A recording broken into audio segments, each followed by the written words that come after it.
نخلي العجينة بجيه ونروح نحضر الحشوة اللي هنايا راهي عندي حبة بصل كبيرة قطعتها مربعات، يعني نحطها في مقلاة شوية زيت ونخليها تذبل.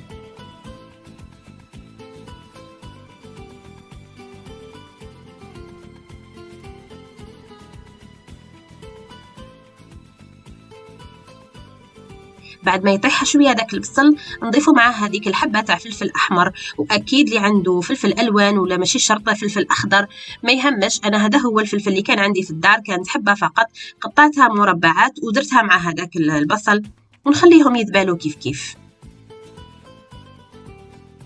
مور ما طابلنا مليح، يعني طاح مليح هذاك البصل، نضيفوا لهنايا كميه اللحم المفروم اللي عندنا. واكيد هذه المرحله قلت لكم اختياريه، تحبوا ديروا صدر الدجاج مفروم، تحبوا ما كان له كاع ديروا اللحم، يعني ديروا فقط علبه تاع اتون، يعني